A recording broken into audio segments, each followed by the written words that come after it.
Hey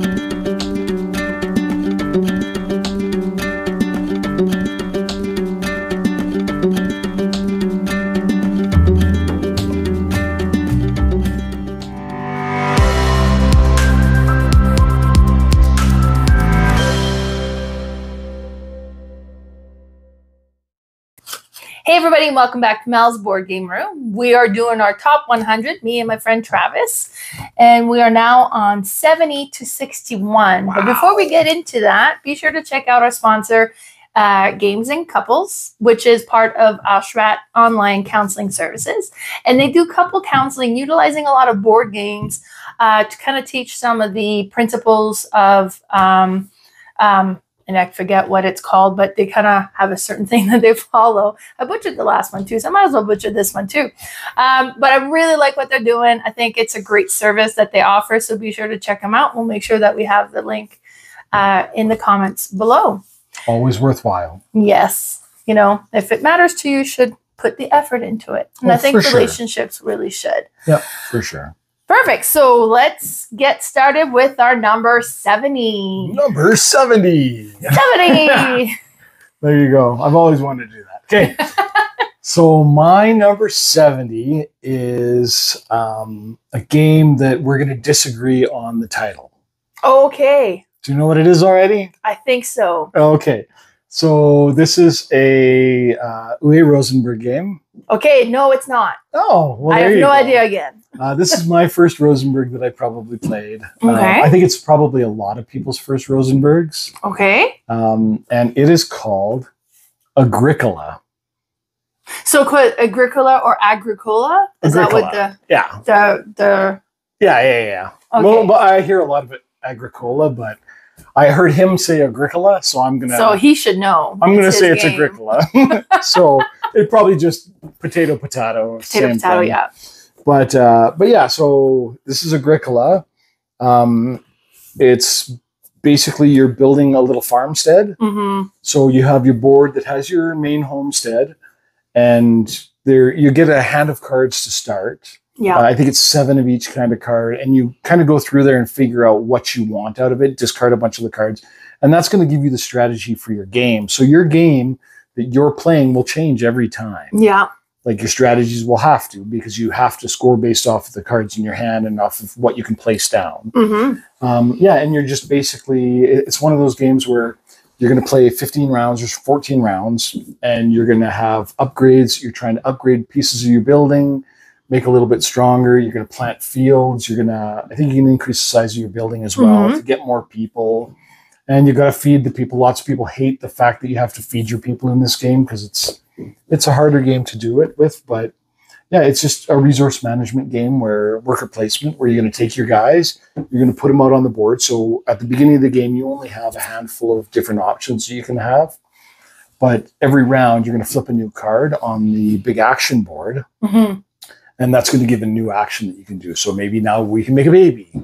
Or so we can have more workers, or we're going to be able to get 2 stone instead of just 1 stone. Yeah. Or we'll be able to get cattle now, because the end game scoring is based off of kind of each category is going to score individually. So the number of sheep you have, you're going to score based on the number of sheep you have, the number of cattle, the number of wheat, the number of pumpkins. Yeah. So, and it's neat because there's an option that when you have a field, you can plant either wheat or pumpkins in it. And when you plant your wheat, or I think they're called vegetables, but you'll place more on top of it. So if you place a wheat, you get 2 wheat on top of it. If you place a pumpkin, you get 1 pumpkin on top of it. Mm-hmm. And then every round, at the end of the phase, so like every 3 rounds, I think it is, you get a harvest phase. So you pull one of those off the top. So now you might only have 2 wheat left, but you don't replant the field because you still have it. And then you have these resources that you can either replant on your next round, but you might need them to be able to feed your people.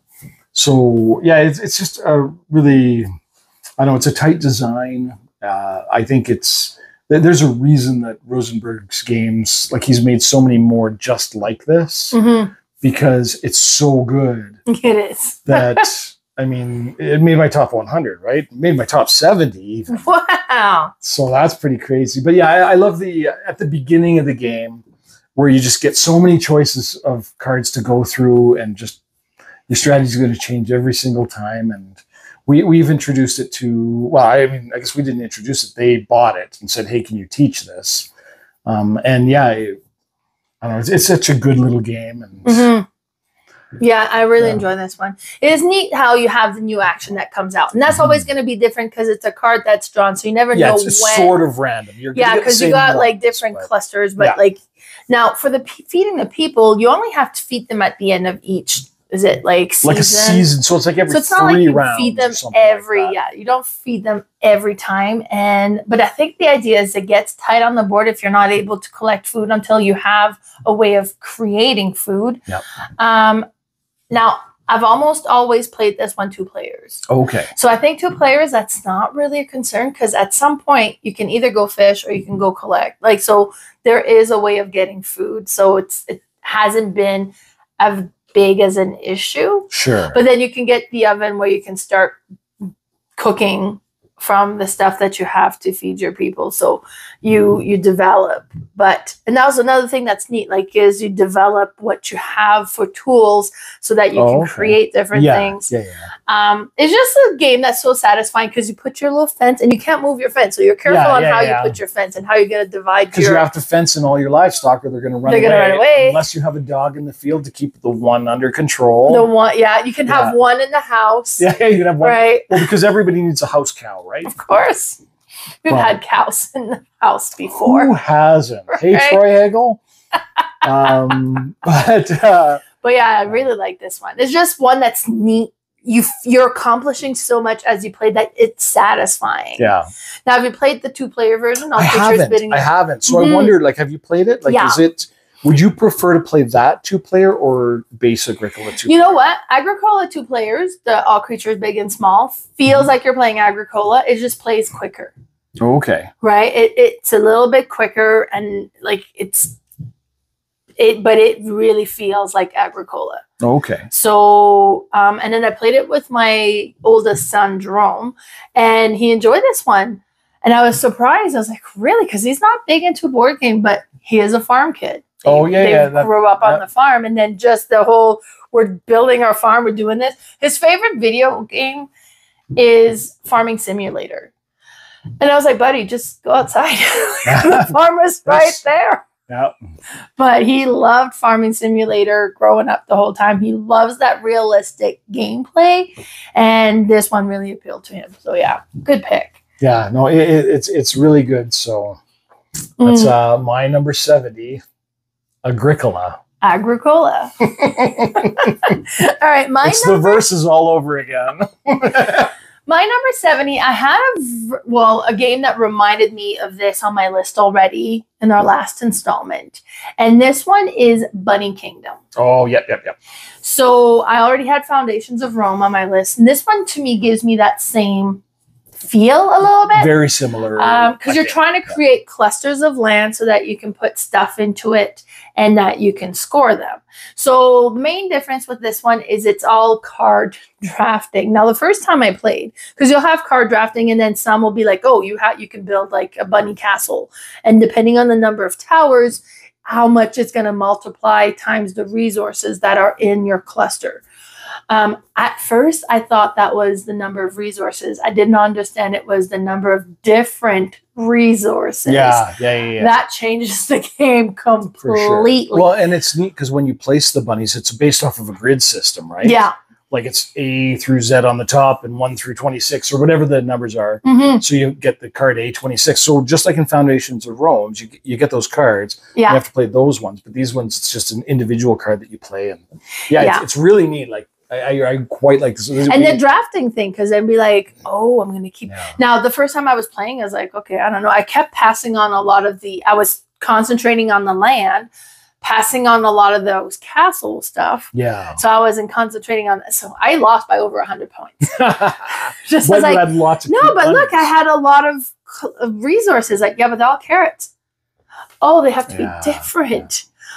Oh, that would be good to know. And I'm sure they told me, but it's just, like when you played. But yeah. So I found my copy. Well, when Falcon had their flea market. Oh, I bought a copy for $30 and it was still in shrink. Oh, so, that's great. Like, sweet. So I bought it. I played it. I still love it. And it is so satisfying because you have like your little bunnies and you have like and you put your bunny in it and it has towers that are like carrot shape. Yeah. The whole thing is adorable, but the gameplay is so good. Yep. And it's a Richard Garfield game. I really enjoy Richard Garfield's like in his board game designs. Yeah, he's done some good stuff for sure. Mm-hmm. Now, have you ever played the expansion? No. Because there's an expansion that gives you like bridges or rainbow bridges or something like that. Like it makes it more magical and stuff like that. I almost bought the expansion and then we got rid of the game just because I move a lot of games like I do. Yeah. So. But this is a great, great one. This is one of the ones that I really regret getting rid of because I don't know. It just felt like doing a puzzle or something like that. And it's a satisfying play. Yeah, it was like a competitive puzzle. Mm-hmm. Yeah, for sure. Yeah, and then it's like, oh, why did you take that one? I was really hoping to. Yeah, totally. Yeah, no, it's neat for sure. It is so cool. Yeah, no, I like that one quite a bit. So. And I didn't even show the pictures. But see, look how adorable it is with the little bunnies, and then everybody plays as a different color, and then you get your little towers and little buildings that you'll put out there. And the cards I kept skipping on was the extra resources that you could add because I was like, I already have 10 resources here, thinking I counted each one, but so different resources. So you can have a card where you can add another resource to one of your clusters, so it multiplies by more, right? Yeah. So, and I was just kept passing those on. So whoever was right after me got good deals. But you got all the cute bunnies. So but I got all the cute bunnies, yeah. Yeah, I played this one at FalCon the first time. And then I bought it at FalCon Marketplace or a flea market. But it was a great game. Awesome. So Bunny Kingdom, my number 70. Perfect. Okay. So we're on to 69. My number 69. Oh, okay. I could just remember. I just saw my number 69. So my number 69 is the first legacy game that I was ever able to play all the way through with my wife. Oh. So now legacy is kind of it is a legacy game for sure. But it's a polyomino game as well, which my wife enjoys polyominoes. Like her favorite game is probably Patchwork. Oh, okay, yeah. So this is kind of right down her alley. This is My City. That's the one I thought it was. There you go. There you go. So in My City, what you're doing is you're building a city. And I have written on my piece of paper, no spoilers, because I don't want to spoil it for anybody, because it changes a lot. But you're going to basically start out with this board, and it's a flip and write, basically, sort of. Okay. So you have a deck of cards that are just all the different polyomino buildings that every player has. And it plays 1 to 4. And what's going to happen is you're going to flip a card over, and it's going to show a blue L-shaped building. So everybody grabs their blue L-shaped building, and you put it in a spot on the board, and you're trying to build clusters of buildings. And you're trying to cover stones, because if you can cover up the stones, you don't lose negative points. You want to leave all your trees exposed because trees are pretty. Okay. And then you can get bonus points for having that. And it's just a very, very basic flip the card, play your building. Flip the card, play your building. First game, like I don't know that I would ever play it consistently like that. But the really neat thing about this is it takes about half an hour. And then you're done that scenario and you open up a new package. Nice. And now you have a brand new thing that's happening because you're kind of evolving. Now your town resets every time, but your board changes. Like you might cover up some trees with land now, like the big outside forest to make your board a little bit bigger. And then there might be, I don't want to give any spoilers, but there are stickers involved with this one, right? Yeah, you sticker your board. Like once you're done playing it, you're kind of done it. Mm-hmm. It's one of those kind of disposable ones. Right. Now, if you play it 2-player, you can play it through it twice. Okay. Because it gives you all the components for you to do everything for every player. Okay. So if you ever find a used copy that only 2 have been played and only 2 of you are going to play it, you could play it just like buying the game brand new. Yeah. So, and it's really neat because so much, like you're developing. So like, I'll give a minor spoiler, like the railway comes in at one point in time. So you have to do stuff around the railway as well. And okay. Your buildings advance and get more I've modern. never played this one, but I love Reiner Knizia. Okay, yeah, it's a Knizia, yeah. Yeah, so... And they have a My Island that's come out. It's in shrink on my shelf. So nice. As soon as we're done the Ticket to Ride one, I think we're going to pull this one. So is this like a date night? It was for my wife and I, for sure. It was like, okay, let's sit down for an hour and a half and play through 2 scenarios and pretend that you enjoy board games for a little while. But you did enjoy this. But she did. She really enjoyed this one. Nice. She's like, we should play it again. I'm like, well, we will. I'm not going to get rid of it because we still have 2 boards. Because you can play it again. Because you can play it through twice if you're only 2. So yeah, it's a really good little polyomino game. And I think I just like polyomino games, maybe. Maybe. Yeah, because I have a few of them on my list so far. Oh, wow. So does Carla. Oh, there you go. She's big into those. She's big into everything, though. Well, I guess. Yeah. Is there any genre that she doesn't like? Well, it's funny because the genre, like when I first met her, it's like, oh, I don't like those, and now she's big into them. It's like, oh, now it's like she goes like jumps from genre to genre. The latest one now that she's jumping into is story-driven games. Oh yeah. So in case you don't know, Carla is my podcast co-host. That would do the board game specialist and. Yeah, she plays a lot. Yeah. She's like kept texting me. It's like she played 3 games today as I'm sitting in front of my computer working, and I'm like, I wish. Yeah, totally. But yeah, no. I mean, My City was great. I would assume My Island's just as good, if not better. It would be interesting to see how it compares. Totally worth it. That's my number 69. Nice. My City. My number 69 would have been a crossover had you not kicked it off your list. Oh, Ticket to Ride replaced it. And that's Lost Ruin of Arnak. So I played this one a few times. What I really like about, first of all, when I first played it, it was like, okay, like everything in the kitchen sink got put into this game. Like, because I said it's a worker placement, but it's not just a worker placement. It's also a set collection, but it's not just a set collection. There's also this thing that you're trying to climb up, but it's not just that as well. And there's also the battles that's going. So there's a lot of different aspects going on with this game. Yeah. There's also, you can win in different ways. Like you can concentrate on one way and get so many points while another person is doing the other way. And then you kind of tally up at the end and your guys are close. Ideally, you want to do a little bit of everything. Sure. But it's just a really neat game. Now the components, I don't know if these are retail components. They are because they're beautiful. You got like the little tablet that's engraved. Yeah. Totally. It looks amazing, and then there are rubies and the blue. Yeah, there's like spearheads that are these little blue things right in the middle there. And yeah. It definitely has a lot going on with it. And like you have this area, so if you're going there, you're going to need to travel. So, and it's a deck building. Yeah. There's also the deck building aspect. It's really everything and anything they could throw into one game, they've thrown into this one. The first time I was like, okay, it's way too much. But as you play it again and again, and you start exploring the different things, like it's, the more familiar you get to it, I think the more you appreciate the combination of everything. And it doesn't seem so, not that it was overwhelming, but it just seemed too much. Like you've just gone too far. But the more you expose yourself to it, I think the more you appreciate the different aspect of it.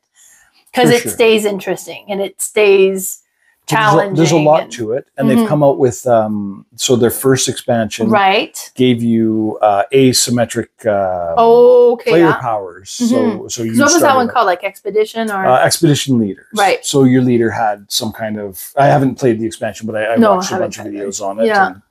And it looks good. Like it's kind of like an Indiana Jones. Yeah, a little more fantastical, even though Indiana Jones is pretty fantastical.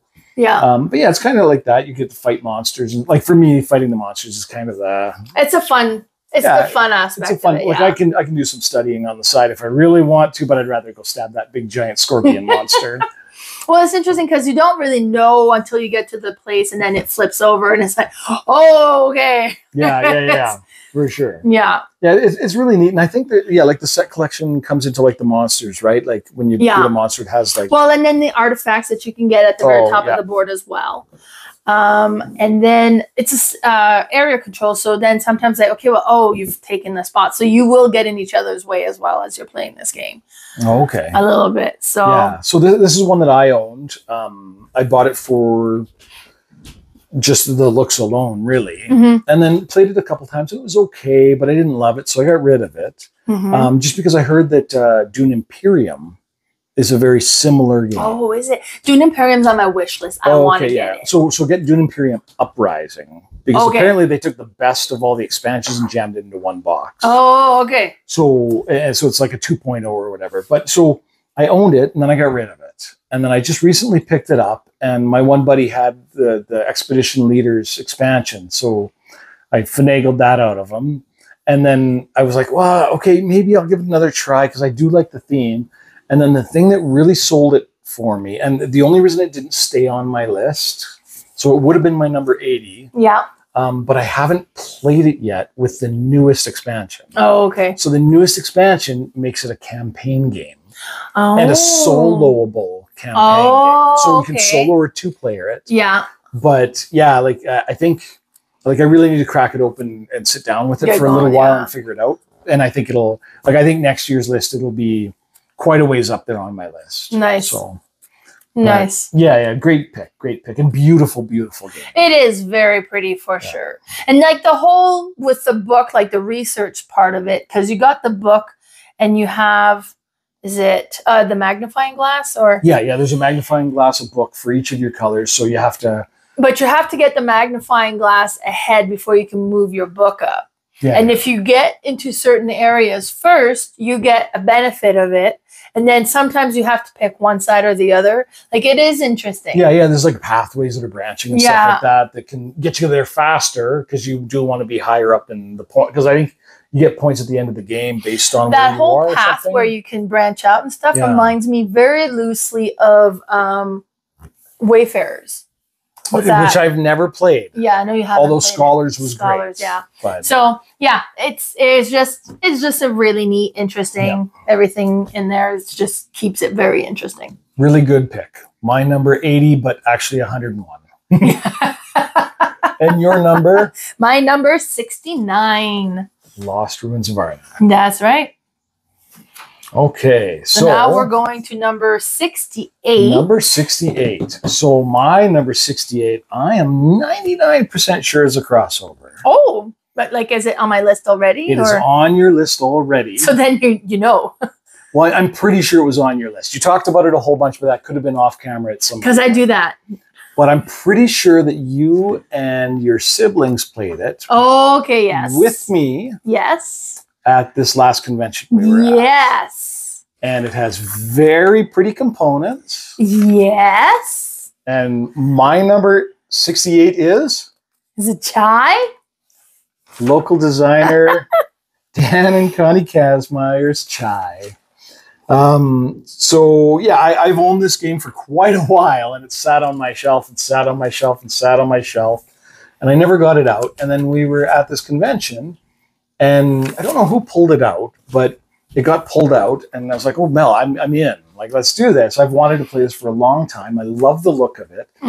And I love there's a little bit of satire in the game as well, which I don't think you mentioned at all during your thing, but it has all the customers that you're fulfilling orders for. Like you can get Jean-Luc Picard. Yes. And he wants a cup of tea. Of course he wants a cup of tea. He's Jean-Luc Picard. And just there's all kinds of little hidden references, and I'm sure it's not Jean-Luc Picard, but it's pretty darn close to Jean-Luc Picard. Yeah, I mean it's so, yeah. There's all kinds of neat little things, and I'm sure that it's a bunch of their friends and stuff. I'm sure they snuck them into. Like it was very, I don't know, great. But the thing that I really, really, really enjoyed about this game is the flavors, how you get the flavors off the board.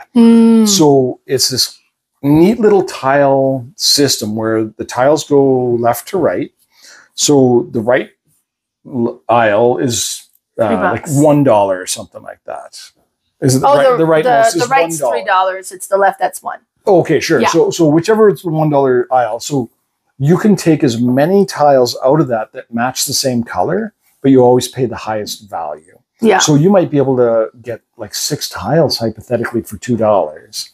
And you're just building your tea collection. Like, I don't know. I'm a tea guy. My family likes tea, and it's so beautiful. And yeah, so you're just basically, like you talked about it in the last video quite a bit. So yeah, this was my number 88. Yeah, so when I tried not to talk about it too much because I wanted to save it for now, but now I forget all the details. But yeah, so you're collecting resources. And you're trying to fulfill these tea orders from these people. And the people have point values on them, I'm pretty sure. Yeah. For how many points they score. And one of the neat things that happens once you complete a tea order, you take all the components and you drop it into the little cup. And then you take that cup, and underneath it, or in front of it, I guess in our case, there's a tip. So the tip might be some little bonus like $2 or take an extra resource or... Nothing. Or nothing. It didn't tip. Yeah. So, but I mean, it's such a great little game. I mean, the components are amazing. Yeah, the components are good, so good. It's not super heavy. It's super, like, you can teach it to most people. Yeah, and it's beautiful. Like, it's tactile. There's so many things just to. Yeah, we played it this last weekend at the Acme game. Oh, you did? Okay.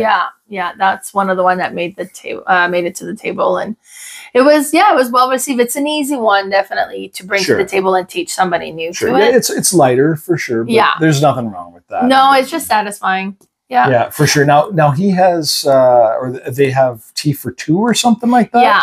Have you played it? Chai for 2 is coming out. Oh, no, I haven't played it yet. Okay. Is it tea for 2? I think it's tea for 2, maybe. Yeah. So that one's coming out. So it'd be interesting to see how it compares and what's different, what's the same. For sure. Like, is it just a 2-player version? I'm assuming if it says for 2. I mean, I'm assuming because you can play it solo, so you can probably play it 2-player. I've never played it solo. I've only actually played it the once at. That was shockingly, I've only played it once. But it's on my shelf and it's open, and I'm just waiting to get it to the table with the family because I'm sure they'll love it. Like, I'm picking up a second copy of this one at Car Treat. Oh, okay. And which will have come and gone by the time this airs, and then this is my sister's birthday gift. Oh, okay. Because after we played it, all 4 of us, because my brother was there as well. Sure. I think they pulled it out like 3 more times. Okay. And that's at the request of my sister. So there you go. You know, it's a good little game. Like, it's it's quick to play. The components are so satisfying. Yeah. The artwork is so pretty, and we did get the Jean-Luc Picard card. Yeah, well, come out for his tea, and it's just really neat for sure. Yeah, there are a lot of attention to details in this one, so that was fun for sure. Yeah, it's a good game for sure. Pick it up or give it a play.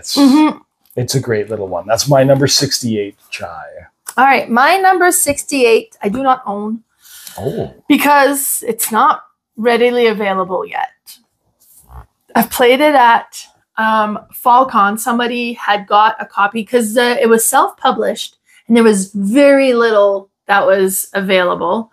And he brought it to FallCon and we played it and we played it again and we played it again. And then some people, until it's available, made their own homemade version of this. And this is Magic Trick. So this is, have you played it? I've never even heard of it. Oh my God. It's so cool. It's a trick-taking game. And the way that it works is you'll get the cards and they'll all get kind of distributed. So you get all the cards and then you'll put them in order from highest to lowest. Now, if there's like multiple of the same number, you can put them in any order that you want within that hand. So once you have it in order, you take those cards and you pass it to the player next to you. Okay. So they get those cards and they're going to spread it all out back side up. And on the back, you can see what the suits are, but you don't know what the number is. But you know that this is going to be my lowest and these are going to be my highest. And you're playing this trick-taking game blind. Oh, well, sort of with a little bit of information. With a little bit of information. Now, if you have the lowest of hearts, let's say, and everybody else doesn't have a heart in the lowest position, you know you have the 0. Oh, right? Sure. Yeah. So like some of that stuff kind of starts revealing a little bit. And then as you play, it was like, okay, well, and you got to follow suit if you can. Okay, well, I'm going to play my clubs and I'll play from the middle. So I have an idea of what's in the middle here. So now I know everything is going to be equal or less or equal or higher. And you flip it over and it's like, holy cool, that was a 2 and it's in the middle. Oh, so I have really little cards. A whole bunch of ones, yeah. And at one point, you also have to take one card and place it underneath for your bid. Oh, okay. Because you're also bidding on how many tricks you think you're going to win. But you don't know how many you're bidding? You don't know what the bidding card is you're bidding. Come on. And then when you flip it up, but you can do this at any time, but you have to do it at one point in the game. Oh, okay. And it is so good. Yeah. It is so interesting. This is unlike any other games. It's going to get published. It has to. It's too good not to. Mm-hmm. We're just waiting for it to get picked up and printed so I can get my copy or break down and make my own. But I'd rather just buy my copy. Me too, for sure. Yeah. Yeah, it looks like, I mean, I love quick little simple card games that have a little bit of depth to it, right? Like I like the Mind. I like you'll love this and stuff like that. It fits in that, right? Like it's super quick. It's a tiny little card game. Yeah. It's simple. I mean, it's a trick taking. As long as you know how to play trick taking games, you know how to play this. Plus, what was really cool is the first time I played this with Darren, and he had tiny little poker chips. Like miniature poker chips that we were keeping track with instead of writing our points. We were taking. I have looked. I don't know where these poker chips come from. I want them. Somebody had mentioned that Roxley was looking at them. Doing that. So if they do, because they've got their iron clays. So if they do the mini iron clays, oh my God, I need them. Well, these guys should look at it and throw them into the box. Maybe upsell that would be worth it too. But maybe a no thanks kind of deal where you get some poker chips and some cards. But yeah, so very interesting. Yeah, it looks really good. I like trick taking games. I've always we played trick taking games since I was a little kid. So and then a blind version, a trick taking semi-blind. It's so interesting. Yeah, it would be really, really, really intriguing. For sure. So that's your number. That's my number 68. Magic Trick. And is it a local designer? You know? No, the guy that bought it lives in Texas. Oh, okay. So it's from down south somewhere. I don't know. Yeah. But I'm just waiting for my own copy. Magic Trick. Mm-hmm. Looks good. Mm-hmm. Okay, so that means that we are down to number 67. 67. What is my 67? Oh. So I played 67 for the first time at a little mini fall con event in Airdrie. Okay. I've played the card version of this. Okay. I owned the card version of this. I owned it for a long time. And I just found it ran a little too long, so I ended up getting rid of it, but then I found the dice version of Bang. Oh, so good. And it's just I love the idea of Bang, where you have a sheriff, and then depending on the number of players, you'll have deputies and bandits and a renegade, or robbers and a renegade, and it's everybody's role is hidden except for the sheriff. So, and then you also have an identity card. So I might be, I don't know, Doc Holliday or something like that. So Doc Holliday has a certain power that when this happens, this other thing will happen. And so everybody gets dealt a card. The sheriff reveals himself, takes a couple extra bullets, which are your health. And then what you do is you go around with these dice. You're going to roll the dice, and it's like a Yahtzee style deal where you get 2 re-rolls. Yeah. And but the icons depend on what you can do. So the icons there's a target symbol. So it might say target 1 or target 2. Mm-hmm. So if it's a 1, I can shoot Mel. If it's a 2, I can shoot Mel or the person beside her, I think. Or can you even shoot? Oh, I think it has to be 2 away. Yeah. So I can shoot the person on the other side. So sometimes you might roll them and you have no choice but to shoot the person beside you. Yeah. Another one of the icons is an arrow. So there's a collection of arrows in the middle of the table. I'm not sure what the number is exactly, but if you roll an arrow, you just take an arrow. And that's it. But if the last arrow is ever taken, everybody takes a wound for every arrow in front of them. And then puts them back in the middle. And then puts them back in the middle. Yeah. And then you have a beer. You can refresh yourself with a beer, and that heals you up 1 or 2, maybe. I can't remember what the number is exactly. And then there's like a Gatling gun, where if you roll 3 Gatling guns, you get to shoot everybody else once. Yeah. And then I think you actually get a bonus as well. I can't remember offhand. And then there's also dynamite. So dynamite's the one that if you roll it, it's frozen like that. You have no choice but to keep it like that. Yeah, so, you can't re-roll the dynamites. Yeah, TV's doing something. But if you roll 3 dynamites, you explode. And it does a whole bunch of damage to you, and then your turn's over. And you're basically just trying to make it so if you're the sheriff needs to survive. If the deputy survives as well, that's great. If you're the deputy, all you want to have happen is the sheriff live. Even if you die, you still win if the sheriff wins. If you're a bandit, you want to be the only one left is bandits. So anybody on the bandit team needs to be alive. And the renegade wants to kill everybody. So really, the renegade has to act like the deputy because it's all hidden information except the sheriff. So you might act like the deputy, kill off all the bandits, and then be like, that other guy's actually the deputy. You should kill him and sucker him into it because it's hidden information, and then kill a sheriff last, and that's how the renegade wins. And it's just, I don't know, it's so quick and fast that you can play a game in like 15 minutes or something like that. I know there's a couple of expansions. I have both of them. I haven't played with them yet. Like the Old Saloon. Yeah, Old Saloon, and then there's another one, like I think it's Ghosts or something like that. So if because there is player elimination, but with that, if you are eliminated, you're still part of the game. I don't remember exactly what you get to do, but you still get to affect the game a little bit. But yeah, I mean, Bang was good, but it ran a little too long. This one's great because you can go through like 3 or 4 rounds the time it takes you to play 1 round of the normal Bang, and I don't know, it's just. It's so good. Yeah. It's so satisfying. I brought this one at Lee's parents for Christmas, and his siblings were there, and the niece and nephews were there, and we ended up playing it. And then they're like, "Okay, again." And I think we played it like half a dozen times or more. Sure. Just in a row, again and again. I have brought other games, but we played nothing else. We just played this one because it is so satisfying. And that hidden identity portion to it, and then what you're gonna roll. And as players eliminate, well, now if I roll a target 1, you're dead. The next person is my target 1 now. Yeah. I played this for the first time in New Brunswick. My cousin owned this game, and he showed it to us.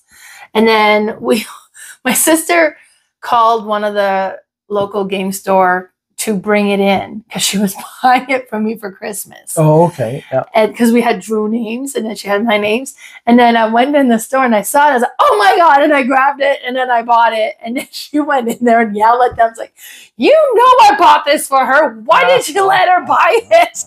And then I was like, don't you let her buy anything else I got her. And I came in there and I was debating between 2 games. I can't remember what it was, but one was Champion of Midgard. Oh, okay. And they're like, no, we'll get this one after Christmas, like after New Year's, and then get this one first. And I was like, okay, that's weird to talk to me. Why are you talking out of me? Yeah. My sister had bought it. We don't want to get yelled at again, I guess. But yeah, this one is so neat. Like I have Bang the Walking Dead, which I think is the card version. It's the dice game, or I think it's a card version. Because there is a dice version, I'm pretty sure. Of The Walking Dead. Okay, so that one was given to me, but I haven't played it, so I don't know how the card version I think it'll be the same. Have you played the card version at all? No, I haven't. Oh, okay. It's almost the same game. I also bought from our friend John Bang the Duel. Oh, okay. So 2-player version of Bang. So I don't know how that one plays as well, but I think it's card based also. Yeah, okay. So yeah. Yeah, 2-player would be interesting. Like it must change the game quite a bit because like the whole idea is you don't know who everybody is, but right. So in a 2-player, so I don't know how it compares. I am interested to try it. Love Bang the Dice games. Yeah. Great pick. Yeah, really good. Number 67, Bang the Dice game. Nice. So my number 67 is the one I thought you were talking about when you were saying people pronouncing it differently. We almost had a crossover. except not, but almost. And this one is Catan. Oh, okay. Now, I'm kind of including all the different version of Catan in this one because there's a lot of different ones. The last one I played that I really enjoyed was Catan Starfarers. Okay. Now, I have Catan, I have the Seafarers, I have Traders and Barbarian, and I have Star Trek Catan as well. Now, I say Catan. I know people say it's Catan, but I think it's like pecan. Yeah. I don't know. I'm Catan. For sure. Yeah. This one is one of the games that got me into the hobby the very first time. And I've got two pictures there. So the one on the side here is the smaller one is regular Catan.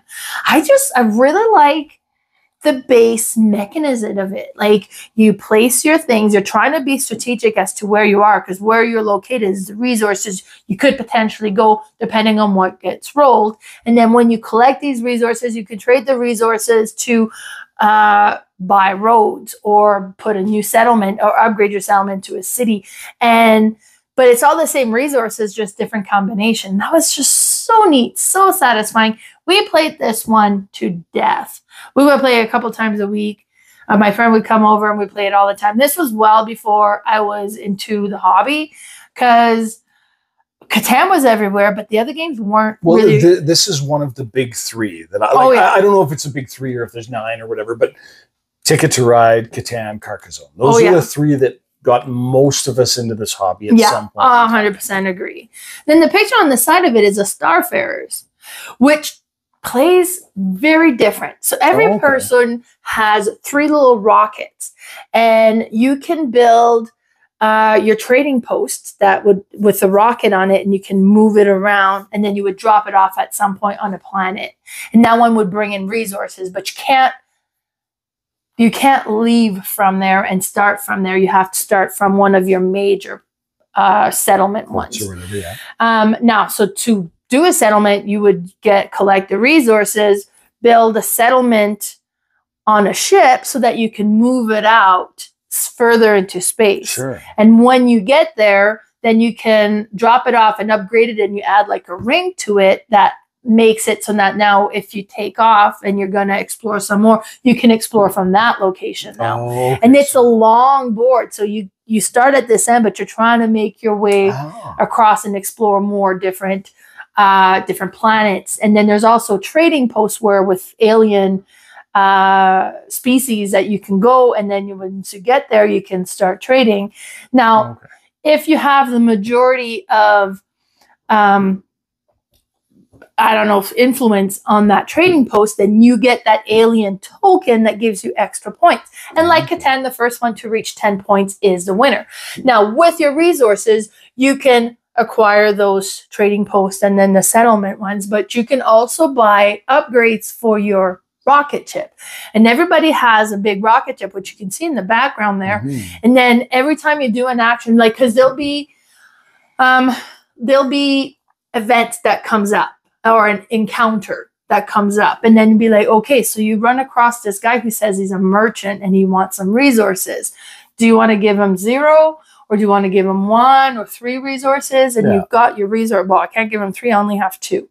Do I want to give him my 2 resources? You kind of decide, and you have to. Okay, well, fine, I'll give him those.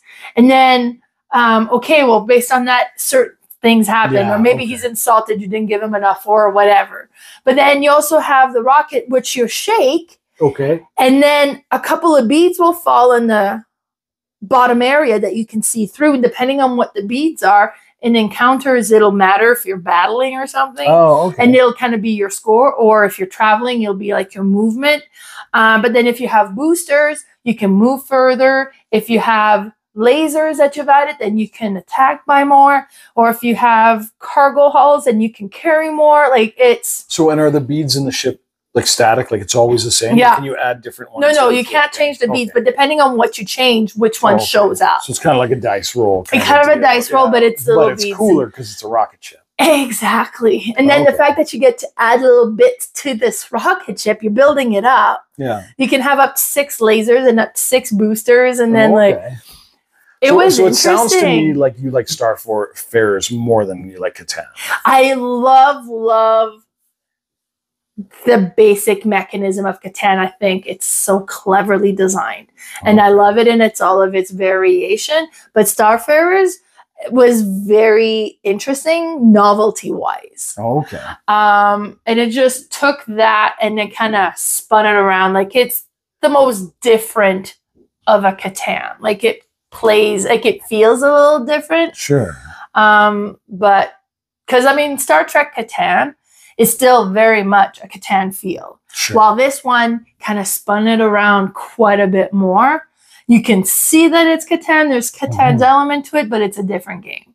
So I wonder if I appreciate Catan for what it's done for our hobby, but that's about where I stop with Catan. You're done.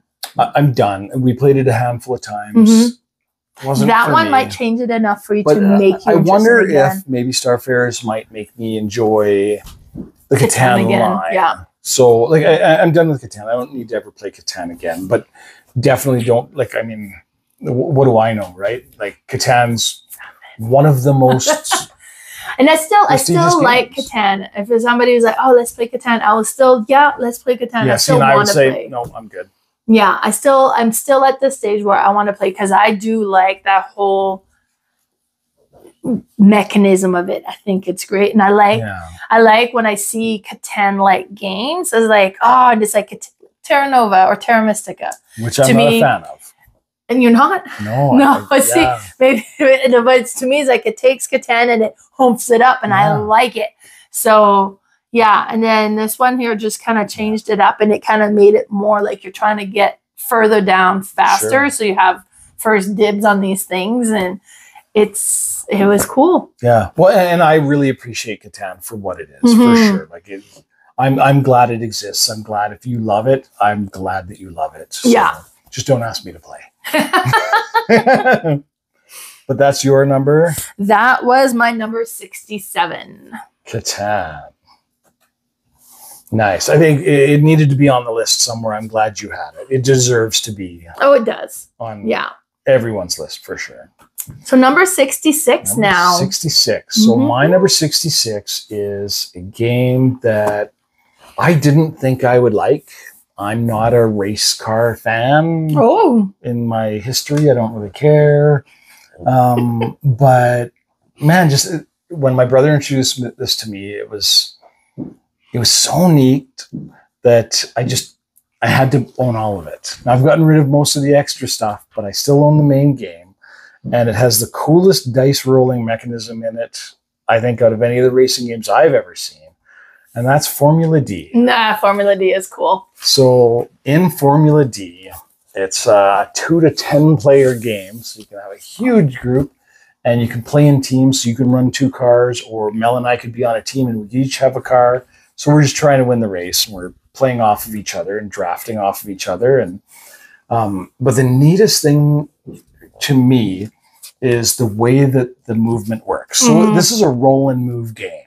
Yeah. Who knew that a roll and move game would be number 66 on my list? Right? Like you kind of poop over that now, but this one, it does it well. How dare I, hey? Right? But basically the way it works is you have a little... I don't know what you'd call it, gearbox in front of you. So because it's your shifter. Yeah, so it has a shifter. So your shifter starts in the lowest position because you got to start in the first gear. And you start going, and when you start going, you roll a D4. Yeah. But it's not a standard D4. There's no 1 on the D4. It's 2, 3, and 4. So you're going to roll the die, and that's how much you're going to move. And then at the beginning of your next turn, you have the option to upshift, stay in the gear that you're in, or downshift.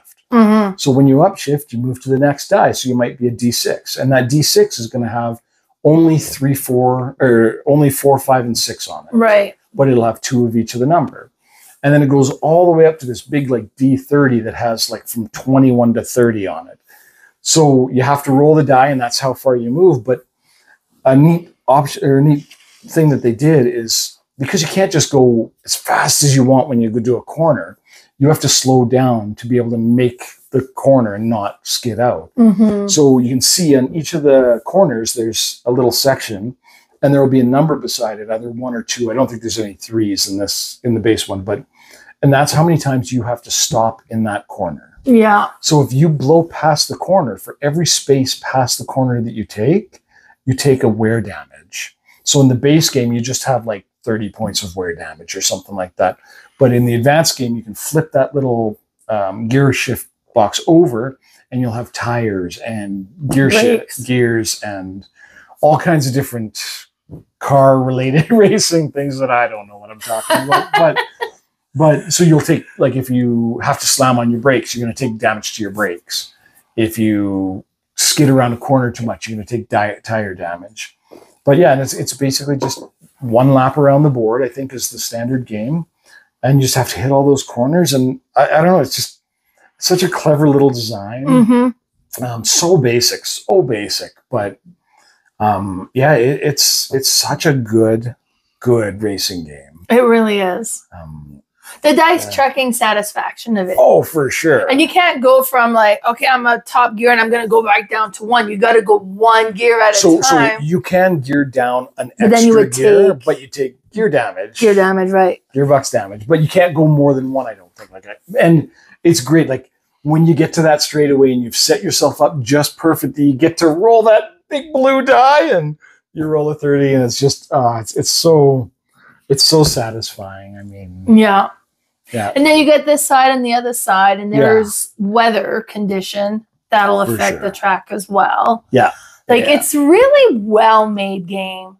And for me, my kids, well, they're motocross racers. Sure. So this was racing game. It appealed. And then the fact that you're shifting, you actually move your shifter to the, like, it's so satisfying. And we always like, totally. Well, you got to make the noise. That's right. We're all 12 inside. So. Indeed. But yeah, so now you've played this obviously, but have you played Formula Day? I haven't played Formula Day because Formula Day has a dice, but not the gearbox, right? I'm not sure. I just know that this is like the second iteration of it. Yeah, so I think it still has the dice, but you don't have the shifter part of the box. Which is the best part of the whole game. It's the whole point. Have you played Heat? I haven't. Okay. So I've had so many opportunities to buy it, but like I said, my collection is a certain size. I only need 2 race games. Yeah, and if you're not big into the race games, then yeah, I don't need to have all of them. I mean, it seems with the way that Heat's going, it's going to be crazy popular. I think everybody's going to have a copy of it. It changed, like, it's because you got the 3 big race games. I would say Formula D, Downforce, and Heat. Sure, and they all go through the race with different mechanism behind it, which is very interesting. Yeah. So yeah, like, I mean, maybe you do need to own all 3 of them, but for me, 2's lots. Yep. I mean, yeah, but that's my number 66, Formula D. It's good. It is so good. All right, my number is 66. So this is one that when I first got into the hobby, my brother texted me, says, I got you a board game for your birthday. I was like, oh, okay. He's like, do you want to know what it is? I was like, no. I said, but give me a hint. And he says, King is in the name. So then I went and Googled board game King, and King of Tokyo came up. Oh, there you go. So that's what he got me, King of Tokyo. And I was looking at the picture of it, and I'm like, why did he get me a kid's game? Okay. Because if you look at it, it looks like a kid's game. Yeah. If you don't really know, and then I wasn't into the hobby at all at the time, and I got playing it, and King of Tokyo is a very simple game. Sure. You all have a character that you're going to play as. I like the penguin. Lily will always play the cat. You know, you got the gorilla. You got to play King Kong. Godzilla or Mecha Dragon. Or, you know, like, so they all have the different characters that you can play as. And then you have your player board that keeps track of your health and of your kind of victory points. Yeah. And you've got these nice, big, chunky dice. The dice are very satisfying. This is a Yahtzee type of battle game. Style game. Right? Because this one was made by Richard Garfield. So it's another Richard Garfield game. And you roll the dice, and for every clause that you have, now the first one to roll a claw moves into Tokyo. So then you're in Tokyo. So if you're in Tokyo and you roll claws, you hit everybody who's not in Tokyo for the amount of claws that you've rolled. Yep. If you roll a number, because they have 1, 2, or 3 that you can roll, excuse me. Yeah, you can score points off of that. If you get 3 of them. So if you get 3 threes, then you would score 3 points. If you score, roll another 3, you get an extra point. An extra point, yeah. And so on, which is great because the victory point is also one of the ways that you win. 20 points and you win. Yeah. Or if you're the last player standing, so destroying everybody else as well is another way. Better way to win. It's honestly, that's the most common way to win as well. Yeah. Now, if you're in Tokyo and you roll a heart, you can't use it. You can't heal. Well, you're busy destroying the city, so you can't heal yourself while you're in Tokyo. Now, if your health gets low and like, okay, I'm down to 4. I just got hit. I'm moving out. Yeah. So then I move myself out of Tokyo. Whoever hit me has to move in. Yeah. Now, if you move into Tokyo, you get a victory point. So that's not bad. If you start your turn in Tokyo, you get 2 victory points. That's also not bad. You can also roll lightning bolts, which gives you a little energy cube, which allows you to spend to purchase kind of different power cards that'll give you different ability. And some of them will be like, okay, well, now if you roll a 1, 2, and a 3, you get so many victory points. Yeah. Or if you take a hit, you get to do this. Or like it just gives you different things that you can do. Yeah, a little thing to make you different than every other. It just changes it up a bit. This was by far Lily's favorite game for a long time, and we played this one again and again and again and again. But it is such a pure mechanism of it that is just neat to play. Yeah. I've played King of New York, which adds different sections, and it just kind of complicates the game a little bit. It's good, but I still prefer King of Tokyo. Just King of Tokyo is nice, pure game. Like it's perfect as it is. King of New York adds a bunch of other things that you don't necessarily need, but if you want to change it up, then it's there. Yeah, we've owned both. We got rid of King of New York because again, it was a little too complicated. And so this is my youngest son's favorite game. Yeah. And because I've got that collector's mentality, I bought him all the little extra characters, even though they do nothing. They really. But I'll go spend $30 to get the Cookie Monster, nice, or like the giant gingerbread man, or some garbage. And then they had like Halloween edition ones, for sure. And then, did you ever play the game Zombie 15? No. So if you bought the, I think it had to be the Kickstarter version of Zombie 15. It came with a giant zombie. That you could for use this game, like nice, just for this game, like So I mean, it's a great choice. I mean, it's such a good game. It's quick and simple, and the artwork is great. And you're gonna get kids into it. Like you put this on a table, and you're gonna have kids swarming around it. And lots of conventions have giant versions. Yes, I've seen a few giant versions. like always. So and you get to roll these big giant foam dice, and it's such a good pick. Such a good pick for sure. Yeah, so that's my number 66, King of Tokyo. King of Tokyo. This one actually went up on my list. It was 19 spaces, positions lower before. Oh, really? Okay, so if like an older game is moving up, that you're either playing it more or you're just appreciating it more. So, okay, perfect. Well, so we're on to number 65. Halfway. And my number 65 was mentioned last go round in our last video. Oh, okay. So a crossover. Now, it wasn't a crossover. It was mentioned. But it was mentioned. So I got all excited that maybe it was going to be a crossover, and maybe it will. But this one is one that's based on the Red Planet. Oh, yes. And you're on a mission to the Red Planet. Mission Red Planet. Yeah, this one is not going to be on my list because I haven't played it. Oh, that's what you said. Yeah, I need to get it played. I want to. Okay, so this is an area control game. So what's going to happen is you have the Red Planet, and I think 1 or 2 of the moons. Right. And what you're doing is you have this whole big army of little spacemen. So it's so tactile. You get like 40 little dudes in your color. But what you're doing is you have these roll cards. So you have 9 cards in your hand to start, and everybody has the same 9 cards. And the 9 card is going to be the same for everybody. It'll be like the commander. I'm not sure what the numbers are exactly, but you might have the commander who lets you move people on the planet. Or you might have the recruiter. I'm not sure if it's a recruiter, but you play the recruiter card, and it lets you take 3 of your little men and put them on a rocket ship. Nice. So the way to get stuff onto the planet is to launch these rocket ships with your people and be the pilot so you can control where it's actually going. Because it's going to go to a standard place. So like you can see in the picture there, I don't know what the word is, Valles Marineris, but that ship is going to that place. So you've got a couple of ships out in front of you and you're putting people on these ships to launch and land in that spot so you can get area control and score points. And I think every round or so you score points. But if you have the pilot, if you play the pilot, you can launch a ship early and land it wherever you want. Oh, okay, so nice. if Mel's loaded up a whole bunch of people going to an area where you have people, you can play your pilot and launch it the other way. Oh, you could send me the other way. Total all your people. But you only, like, I think you have to play through all 9 of your cards before you get to pick them back up. Oh. So it's very limited in what you can do. It's tight. Yeah, yeah. It's just a really neat game. We only played it once or twice. But it really, really hit with me. Like the Mars theme is great.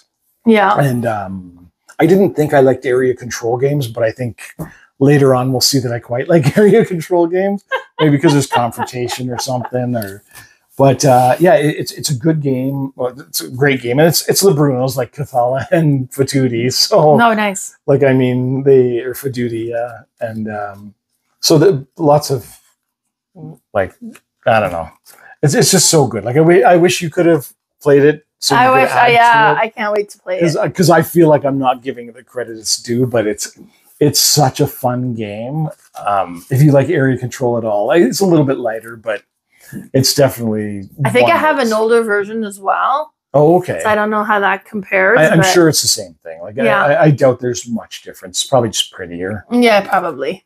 And I went with the ugly version. But yeah, so a little short that time. That's my number 65, Mission Red Planet. Nice. 2nd edition. Nice. It looks good. Yeah. Yeah, I'm excited to give that one a try and see. So it's got the little bits like a Bunny Kingdom. So nice. Lots of little bits. Perfect. All right, my number 65 is an older one again. Another one, actually, I traded. At one point, I had Forbidden Island, and I traded Forbidden Island for it. And then I ended up getting Forbidden Island again as a gift. But sorry, I lost nothing. But this one is Stone Age. Oh, okay. I thought you were going Forbidden Desert. No. Okay. I've never played Forbidden Desert. Oh, there you go. So, okay. And now Stone Age is really interesting. It reminds me, having played Architect of the West Kingdom, and I think I played that one first. Because when I played Stone Age, I was like, oh. Okay. So it's one of those where you can send it's a worker placement, and you send your workers at the different location, but you can send multiple workers.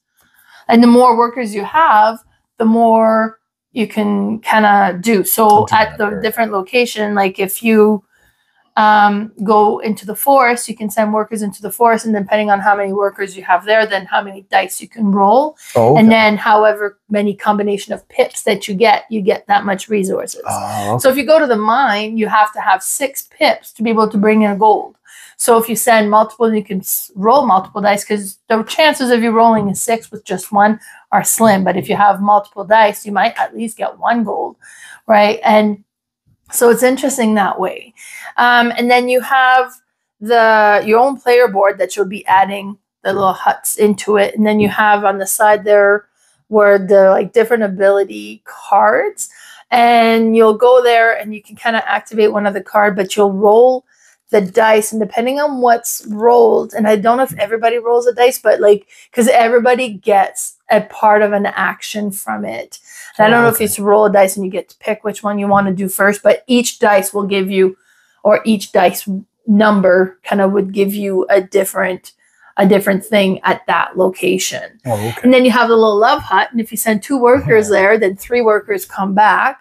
And how does that work? Birds and the bees. And then you have tools that you have. It was very, very neat. And this one is kind of, I think, almost a grandfather of a lot of worker placement games. Sure. Now, the game came with the little leather cup that you roll the dice in that I didn't get. My copy didn't have that in there because I was trading it secondhand, right? And I didn't realize that. And I was like, oh.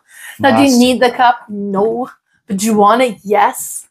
So I don't have the little leather cup, and that would have been so cool. Yeah, for sure. But it adds absolutely nothing to the game. You don't need it, but this is just a really cool, fun game that I think kind of developed a lot of future game, and you see its kind of influence in the future game. Like I mentioned, Architect of the West Kingdom, which has that multiple worker into the same location thing too. Yeah. So now I've never played this, but I watched a thing way back in the day, like a decade ago, maybe. Will Wheaton was doing a thing called Tabletop. I love Tabletop. It was so well produced. I miss it. And, yeah, it was so good. Bring it back. Please. I'm sure you're watching this right now. There's another version now. They're still doing it, but it's called something a little different. Is it still the same group? No. Oh, yeah. There's a few of them that do it. And yeah. I mean, I appreciate them doing it. But come on, Will. Bring it back. Will Felicia was so Day, great. come on. Make your buddy bring it back. But I watched it on there, and yeah, it seemed interesting. I just never picked it up. But yeah, I mean, I wouldn't say no to playing it for sure. A lot of the games I got at the very beginning when I got into the hobby was what was played on for Tabletop. Sure. I owned most of them, yeah. Yeah. Yeah. But yeah, I don't know why I never got this one, and maybe it was just not available when. Well, I don't think it. Well, and they did a reprint recently, like the 20th anniversary reprint, and then it has like a double-sided board, so you can play like the snowy side or the. So, but yeah, I have. I'm pretty sure the original, but it's still very good. Yeah, no, that's a good pick. That's your number 65. My number 65. Stone Age. Okay, on to number 64. 64. So my number 64 is a game that I owned everything for. Because it had so many big bits and fancy looking creature things and mechs. Because who doesn't love mechs, like I said before?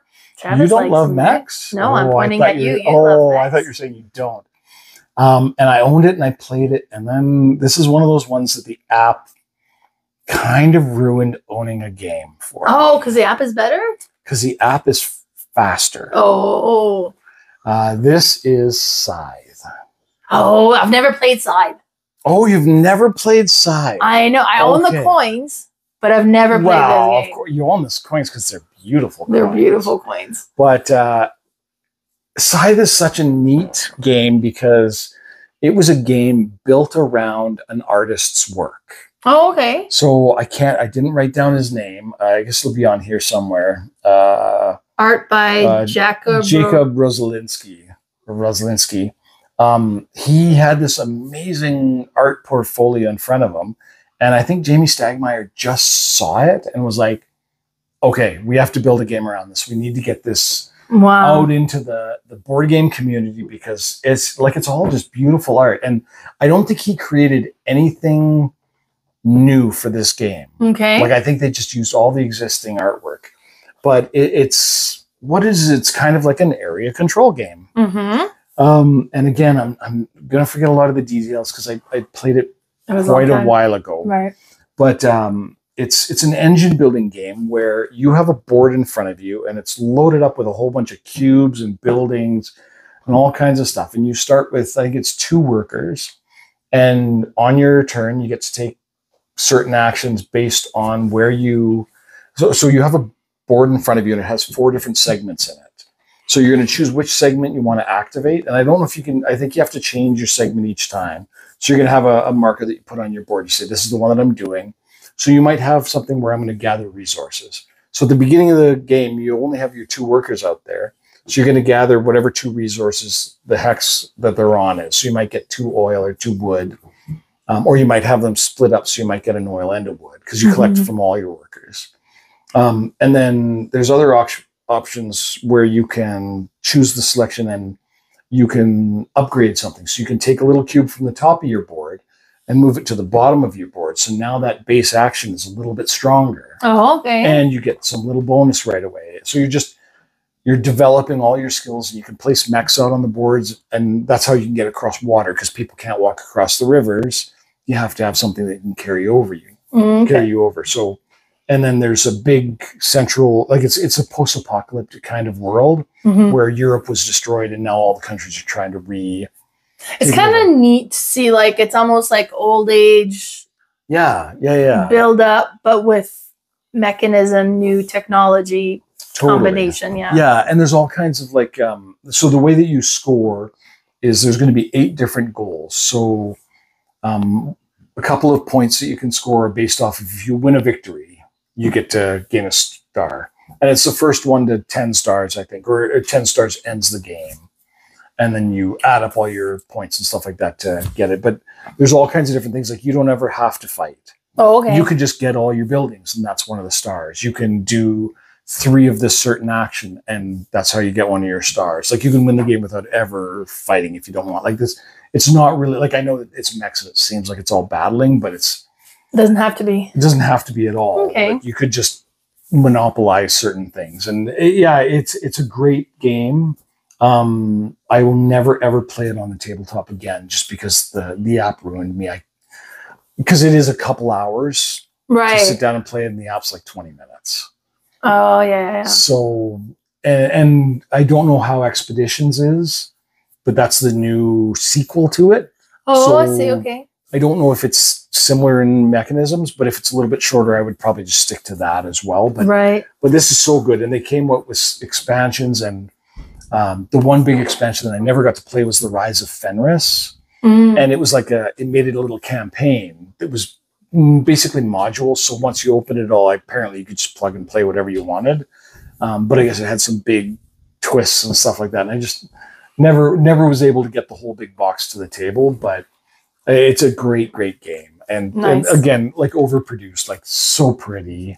Well, I mean, and then Stonemaier Games always make really good looking games. Yeah. Their components are always amazing. Yeah. So yeah, this is one I want to play eventually. Yep. Yeah, definitely. Absolutely, you should.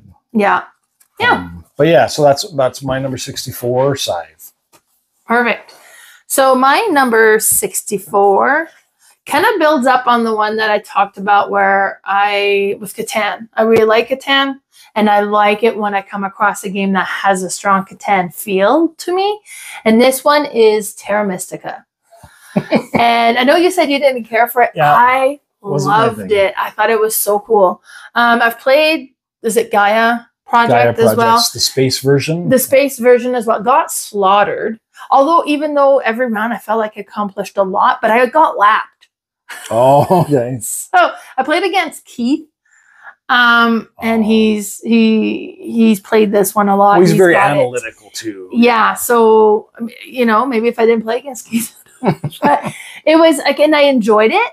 And honestly, I don't think you need both because they play the same. Sure. It's just fantasy theme versus space theme. Although I personally found it was harder to get around the map on Gaia compared to Terra Mystica. Oh, okay. But what's interesting with the Terra Mystica is you play as one of the race, and you'll have a certain terrain that's suitable to you.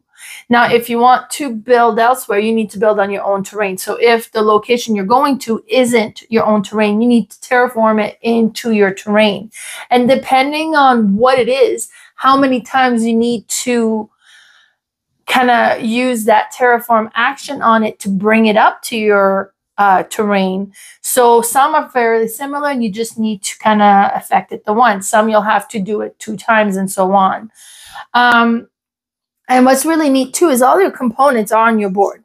And as you build up, you'll place it onto the map and it reveals something underneath. And now your income phase is going to be whatever is revealed. So as you build stuff, you have more that you're going to have access to in the income phase because it's been revealed. Now, if you upgrade, you'll take that out, you cover what you had, and you replace with the upgrade. Becomes less. Well, it becomes less, but it's more elsewhere as well. So it's just going to shift that way. Plus, a lot of the action that you need to do or you can do will require the magic, I guess, or the power that it's called. And you have those purple discs in the 3 bowls. So in the bowl 1, you need to take the disc that are in the bowl 1 into the bowl 2. And you can't manipulate the power elsewhere until the bowl 1 is empty. Yeah. So once the bowl 1 is empty, you can then upgrade the bowl 2 power into the bowl 3. And when they're in the bowl 3, you can spend them. But you don't want to spend them if you're about to upgrade, because you could upgrade from bowl 2 and you don't want to have them in bowl 1. So you're trying to get as much you can into bowl 3 before, because once you spend them, they go back down to bowl 1. So the whole aspect was really interesting as well. And like I said, every round I felt like we did, like I was like, whew, I felt like I accomplished a lot, even though I got lapped and was losing by a lot. But it was really neat. The first time I played this, my friend Lyle was teaching it to me, and he's like, oh, I have this game. I think I might have sold it. And I was like, you sold it yeah, to me. you did. You sold it to me. It's right here. So I also bought Terra Nova recently, which is kind of like a lighter version of this. It plays the exact same way, except there's a little bit less terrains. Oh, okay. And there's no tracks. Because with this one, you have a track that you're going to try to move up on and is going to give you victory points and abilities and stuff. Oh, okay. And that's not, there's no track for you to work towards. So that's kind of taken out. It just makes it a little bit easier to teach and play, and it's a little bit quicker. Well, and that might be what my issue is with this, is I struggle a little bit with heavier games sometimes. I just felt like there's too much and I didn't quite understand it. So maybe Terra Nova would be good. Like I know Age of Innovation. Yeah. Is that basically the same as Terra Mystica again? Age of Innovation is like the next level. Like it's from the same series and it plays very similar. Very you similar, still have your powers, and then. So in that one again, I struggled with it a little bit. So I think maybe the Terra Nova might be the one that gets me my foot in the door of. Yeah, and I think it's like Terra Nova would be a good stepping stones, because it's, and I've played it with some of my local players here, so they're. Some of them are a little bit newer into the gaming, so they haven't played tons of heavy games, but it was really well received. Oh, okay. There were a couple of times like, okay, so what was this again? And then just kind of remind, but you have your player aids, and the board is very descriptive as well as you're lifting stuff. And then it's like the icons are very descriptive. Like you have the hand, you know, whatever's underneath the hand or above the hand is your income. That's what you get, right? Yeah. But yeah, Terra Nova. If you play Terra Mystica and you enjoy Terra Mystica, you do not need Terra Nova. Sure. Unless you want to try to get people into Terra Mystica and you think Terra Mystica might be a little bit too heavy, then Terra Nova would be a good stepping Terra Nova stone might for be them. perfect for me. Then. It might be, yeah. And I love like the fantasy theme, like the dwarves build in the mountains and the lizard people build in the swamps, and the elves build in the forest. And like I like the fantasy. I like how it's like a fantasy theme, but it's not. Yeah, like it's just like there's a really magic aspect. There's a No, but great. No, I really enjoyed it. I played Terra Nova. I enjoyed Terra Nova. And then honestly, if you play Terra Mystica, like I said, you don't need to go to Terra Nova. It feels very similar, but Terra Nova is probably easier to digest. Yeah. So that was my number 64. Terra Mystica. Terra Mystica. Nice. So now we're on to number 63. Yeah. So my number 63 is, I want to say my favorite two-player game, but I don't know if it is. Because I haven't looked, I can't remember my list. But I love this little two-player game. Okay. And it's a little resource trading game. Okay. And it's probably like Silk Road themed, maybe. Okay. I can't remember offhand exactly what the theming is, but it's Jaipur. Oh, that's what I thought it was going to be, Yeah. So I haven't played this specific version. I have the older version. I'm assuming it's the same game. But what it is you are basically just trading resources, trying to collect these tokens to, like, you're going to trade in resources in your hand. So you might want silk, or I'll just push the button so I can see and remember a little bit better. So you have all these different resources. So there's leather, spice, silk, silver, gold, and diamonds. So there's a stack of tokens set off to the side and a certain number based on which one it is. So there's more leather than there are diamonds. And then they have point values on them as well. So what you're trying to do is you're trying to trade in a number of resources to get tokens. So what you're going to do is you're going to have a hand of cards, and I think it's unlimited. I don't know that there's a maximum number of cards you can have, but you're going to have these cards in your hand, and there's camels in the game as well. So the camels are always open information, and they're always on the table in front of you, but all the other resources that you have are in your hand. So on your turn, you're going to take a couple of different possible actions. So one of them you can do is you can just choose one card out of that middle row. Okay, yeah. So you might have a couple diamonds in your hand. And you want to score a really high diamond token. So you're going to grab the diamond out of your hand. The other option you can do is you can take a bunch of cards out of the middle row, but you have to replace them. Okay. So, but you can replace them with camels. So if I wanted to take, say, the diamonds and the gold out of that board, I could take 2 of my camels in front of me and just trade them for those resources. So the other option you can do is you can just freely take all the camels that are in that middle row. Oh, okay, yeah. And put them in front of you. So they're just kind of trade bait for the future. And then another option you can do is you can sell goods. So if you have, say, 3 diamonds in front of you, you can lay down those 3 diamonds and it'll let you take a certain number of the tokens. So the tokens in the stack are going to be like your top is going to be 5 points. Then the next one's 3 points and then a bunch of 1-point tokens. Mm-hmm. So you're going to trade your cards in and take those tokens. And then if you can, there's also another couple of stacks of tokens where there's like a 3-card token, a 4-card token, and a 5-card token. So if you can trade in 5 leathers, well, the tokens aren't worth a lot, but you also get to take one of those 5-card tokens, which is going to be worth a secret hidden value at the end of the game. Oh, wow. There you go. So, and then you play until the token piles, I think it's 3 of them are depleted, and then you score that round and you play best of 3. So whoever wins 2 wins. And whoever has the most camels out in front of them will also take the camel token at the end. And then you just reveal all your tokens. You flip them all over and they have the point values. Add them up. Whoever has the most wins that round. And whoever wins 2 rounds wins the whole thing. Nice. It's a great. Have you played? I have played it once. Just the once. So it's rusty. But I remember it was really interesting because it's not just straightforward trading. I'm going to collect this and trade that. Like there was more nuances to it for sure. Yeah. But it was very neat. And then definitely the need to play this again. Yeah, it's such a solid little 2-player game. I mean, in my mind right now, it's probably my number 1 2-player game, but I'm sure. No, it's definitely not my number 1 2-player game. There's others. Yeah, there's one.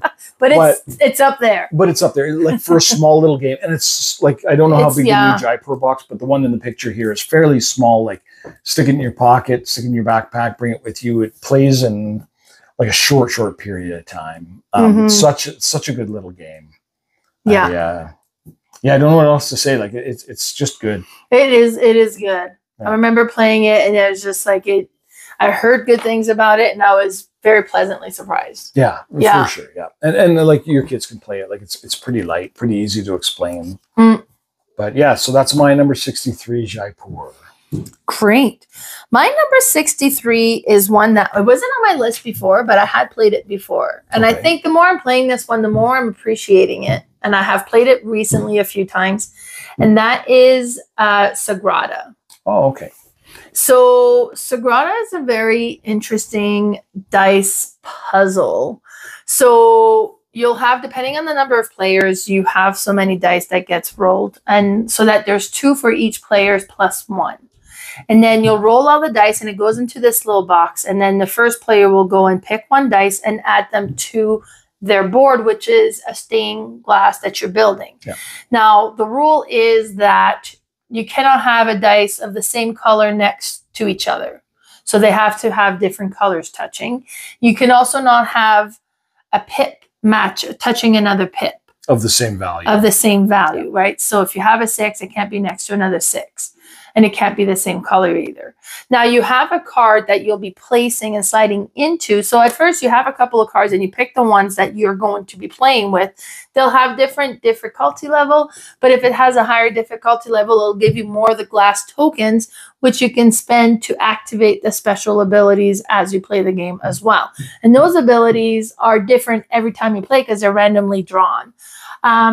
So the first player will take 1 dice and it goes to the second player and they'll take 1 dice and then they'll go to the second player and they'll take 1 dice. And if you're in a 3-player game, then that third player would take their second dice. So they would get to take 2 back to back.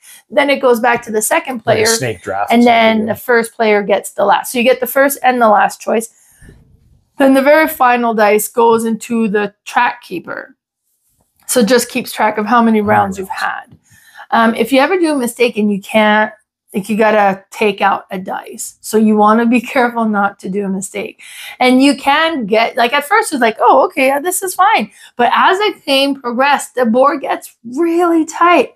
And be like, okay, well, I need a 5 blue. That's the only dice I need is a 5 blue. And maybe some of the abilities allows you to manipulate the dice value, or sometimes it'll allow you to trade with the dice has been the track keepers, or like it depends on what came out.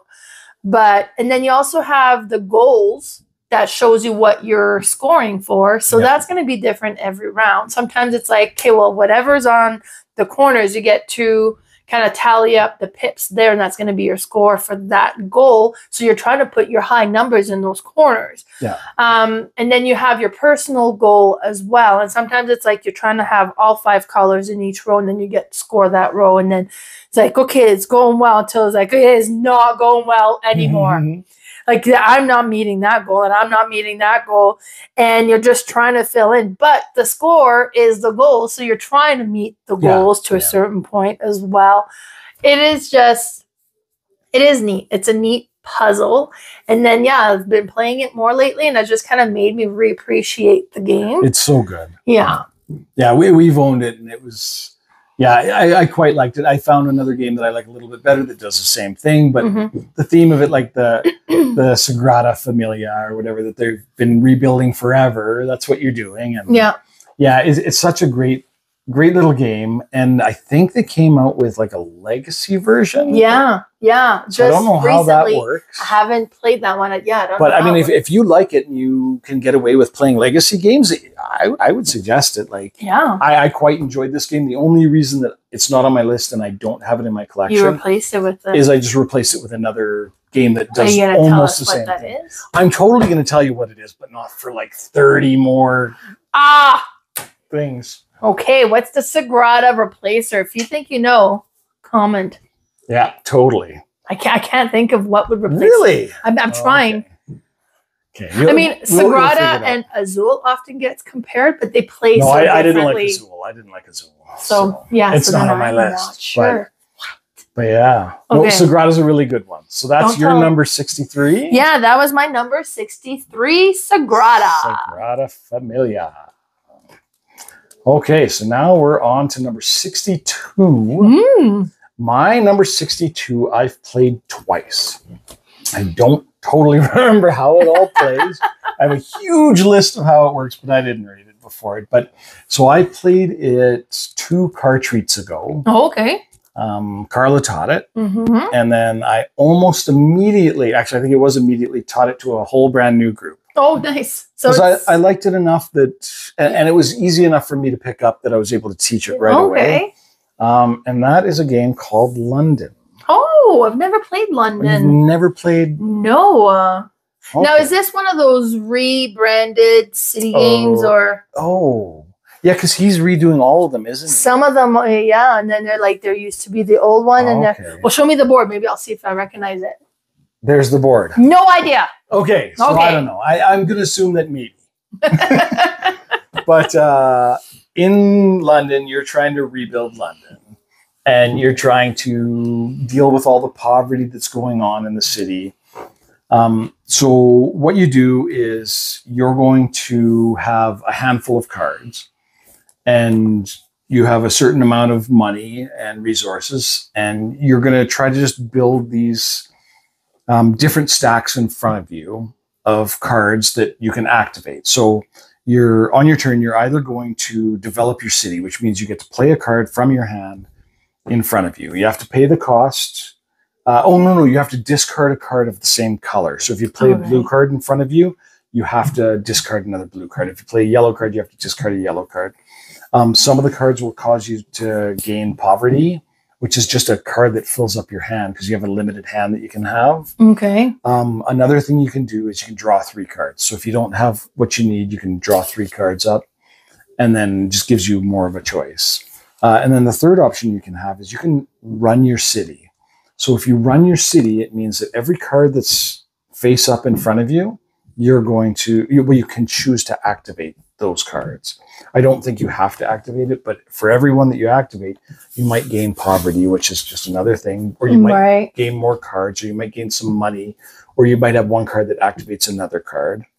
And then the other thing you can do is you can buy land. So there's these 3 burrows that you see in front of you, the larger cards there, and they just have another bonus power that you can have. So you can spend your money to buy one of those. They go in front of you, and then it just, whenever you run your city, it'll add to it. But the neat thing about it is every card in your row, when you activate your city, adds a poverty to you.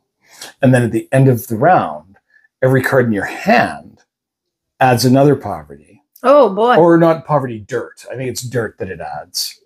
So you get so much. And that's the cards that clutters your hand. Well, dirt is just a thing. It's like a negative point at the end of the game. So based on the amount of dirt you get is how, just on the board that you can see, like the amount of dirt that you have. Oh, no, it is poverty. You're right. Yeah, it is poverty. It's so the more of those you have, the more negative points you're going to get. So you got to get rid of them fairly quickly. Which and then you can get rid of them. Yeah, and then you have paupers that come into your hand. It's not poverty; it's paupers that come into your hand, and you can discard them sometimes, but they do clutter up your hand. But sometimes you might have a card that says discard a card to be able to do this, or when you activate your chain. Oh, so then you would discard those. Yeah, and then so because you gain poverty based on the number of rows in front of you, you want to keep it to a fairly low number of rows. So the first time I played, I had like 8 different things in my engine. I was like, boom, I'm playing my engine activation. I got all this stuff, and then I got 8 poverty. Or 8 poverty right away. I was like, oh, wait, that's really bad. Every round that I activate, I'm going to get 8 poverty. I'm so you want to keep it tight. Yes, you got to keep it tight. So when you play a new card on top of it, when you develop the city, you can play it right on top of another one. Oh. So it just covers it up. Because sometimes they're one-use cards, and when you use it, you flip it over. Right. And then at the end of the game, you just add up all of the value of your buildings that you've built and the city that you've run. And anytime that you discard a card, it goes into that middle activation board, so it kind of becomes available for everybody. It's just, I don't know, it was just a fascinating little game. It looks good. Yeah, like very... Or it sounds really good. Yeah, yeah, like, I don't know, I would just say play it. Like, it was good. Like, very rarely will I play a game and then want to play it right again. Right, no, right. So I mean, it was good, and I don't own it. I've never had the chance to play it again, but yeah, it was a good little game. I quite enjoyed it. I mean, obviously, it's almost halfway up my list. But, yeah, no kidding. But so that's number 62, London, 2nd edition. Nice. My number 62 is a small little card game that's very pretty. It's all pastel colors, and it's very zen, but it's complicated, and it will cause anxiety. It's not complicated. It's very simple, but it will cause anxiety. And that's Ohanami. Ohanami. It's super pretty. It's a small card game, and it's a card drafting game. Now, you can play this one. It's 2 to 4 players. And at 2 players, it has a different feel than at 4 players because you know which card's coming back. So you're going to kind of count on that a little bit because you know next round they're coming back again, right? Okay. But so you got your cards, and you play over 3 rounds. You have 10 cards, and you take 2 that you're going to keep, and then the rest gets passed to the other player. And you're building a garden.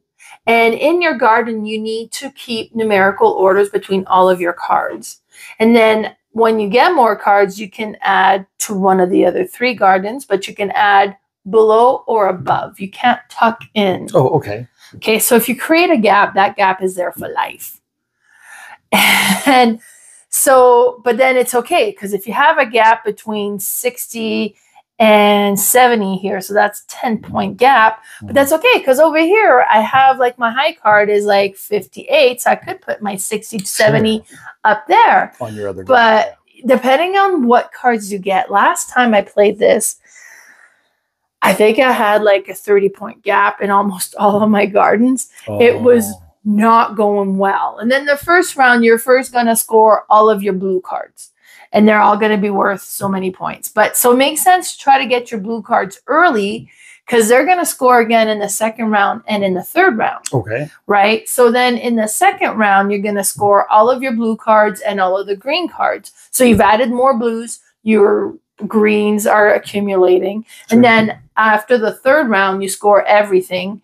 And you'll score the stone cards, the gray cards, and they're worth so much. And then you score the pink cards. And the pink cards is like however much you've accumulated, it kind of becomes worth more and more. Sure. So 1 is 1, but then 2 is 3, and like so on, right? Yeah. So it is a simple game. You know, you take your card, you pick 2, you pass it on, you add them somewhere in one of your 3 piles, but you can only add to the top or to the bottom. If for any reason you're stuck, you can discard, but you're losing a card you could potentially score. Yeah. So it does hurt if you end up having to do that. Mm-hmm. And then after that, you get those cards, and then you take 2, and then you pass it on. And sometimes it'd be like, okay, what do I want?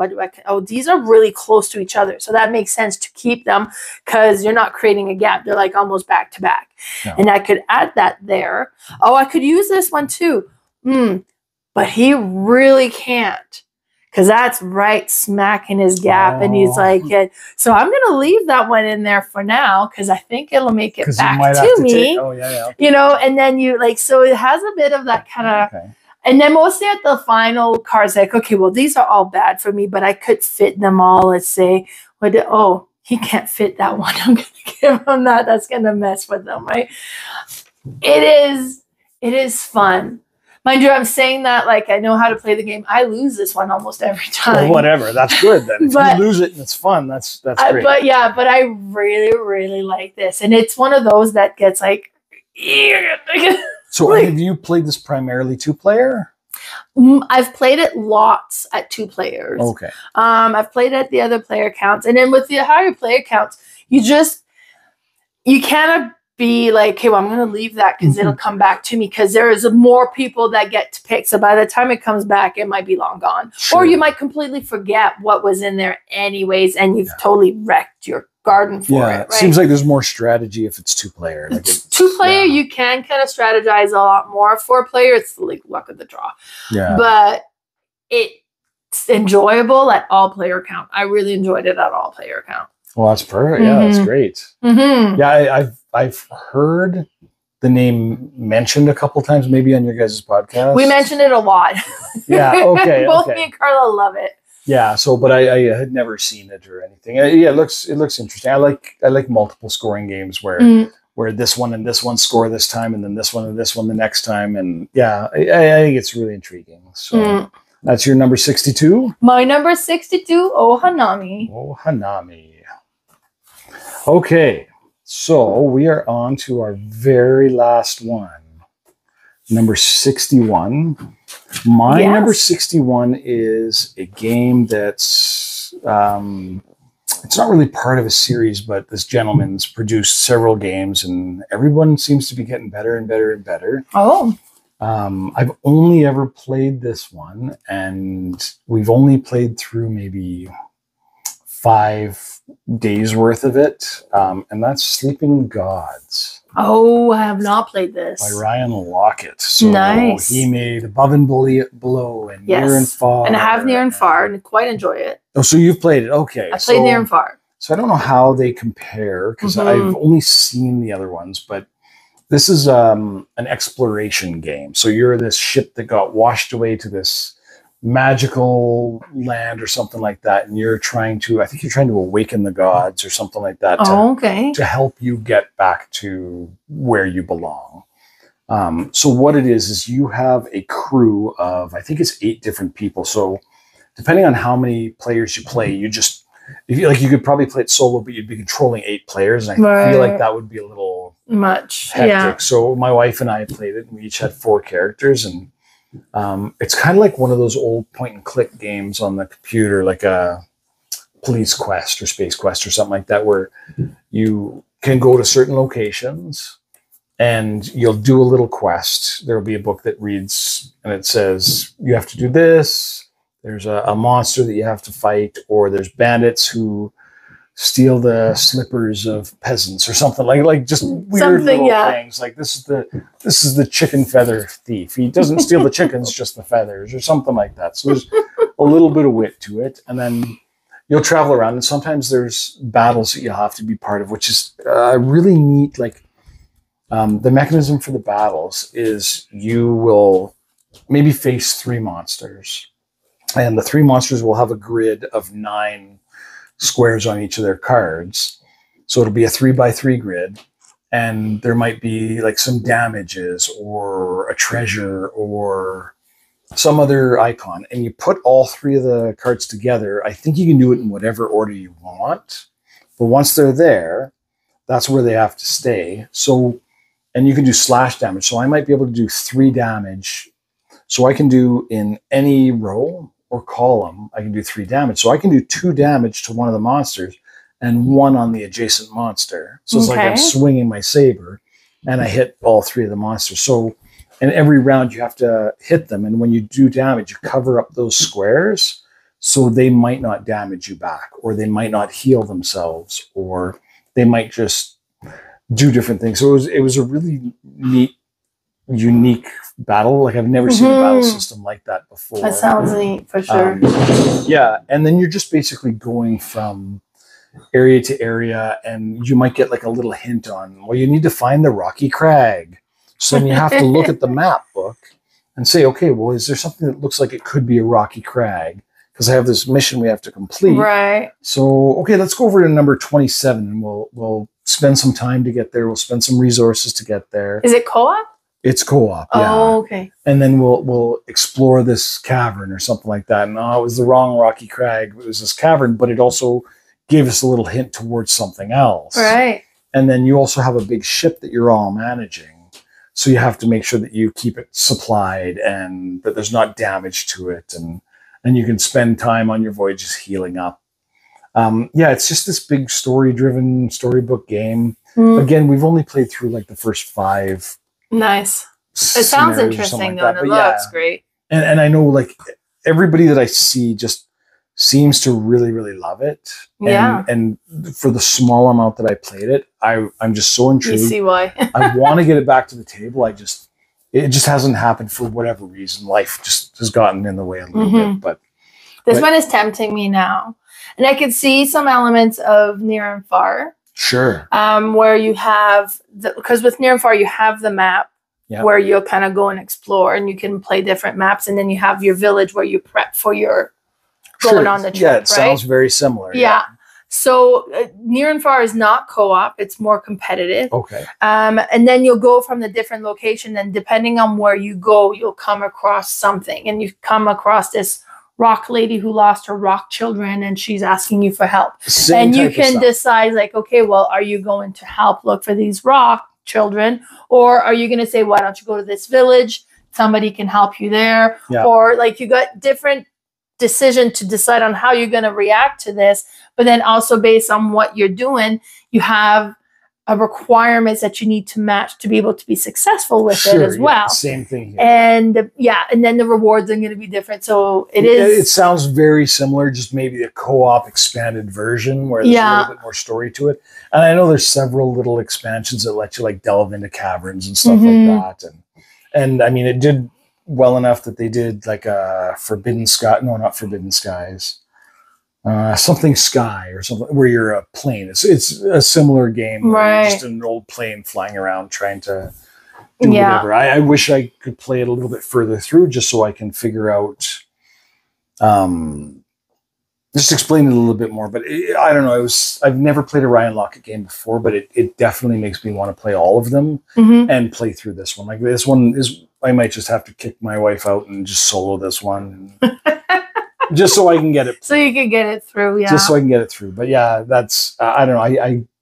I just love the whole theme behind it. And the it's beautiful. And the artwork is neat. And then it's the same artwork from the other ones in the series from what I can see there. Well, he does it all, doesn't he? I know, yeah. He does his own the art, the design, story, his own art. Yeah. Yeah. So, some people make me sick how talented they are. Yeah. Ryan's But keep it coming, Ryan. I love it. But that's my number 61, Sleeping Gods. Nice. My number 61 is from a series, a trilogy, I guess. And one of the trilogies been on your list already. Oh, so it's going to be a Century game. Maybe. It is a Century game. And this is Century Eastern Wonders. Oh. So you went with the Golem edition one. I don't know what it's called on the Golem version of it. I had the Sentry. This is a first one I purchased in this series. I bought this one from Duncan, actually. Okay. And then I bought the other two from the series. So which one in the series is this? This is number 2. Number 2, okay. And it's my favorite out of all of them. Really? Yes, I just love it. I don't know why. And it's more of an area control game. So you have all these tiles, you build this island, and you collect the resources, you trade the resources, you convert, and then when you have what you need, you go to one of the 4 ports, and then you kind of resolve the order that's sitting there, and then those are going to be worth points. Which is like the Sentry with the different resources, and then you can manipulate them to trade them, to convert them, to, you know, kind of all of that. But with this one, if I want to be able to take my 1 green resources and get, you know, a red and a brown for it, well, then I need to go to this area and activate it there. Yeah. And then in order to be able to activate that tile, I need to put one of my little market on there as well. And if I'm putting a market on the tobacco type, I don't even know if tobacco is one of the resource, but if the tobacco resource, then I need to take the house from the tobacco location on my board, and then that's where it comes from. So you can only... Well, and there's a lot. But if you start clearing out rows, that's going to give you extra points as well. Okay. And it also gives you the ability to gain new abilities, and then kind of say, okay, well, now that I can get an extra one, I want to be able to hold more resources. So I'm going to get this one that gives me more room. Sure. Or I'm going to go this one so I can travel farther. Now, you can also travel farther if you spend resources, and you would leave the cubes on the location that you're going further, and somebody else who comes and lands there can take those. The whole thing, I just loved it. The third one is more of a worker placement type of game, and then whereas you play new location comes out that you can activate, so it kind of builds as well. But I still, by far, myself prefer Eastern Wonders. I just absolutely love it.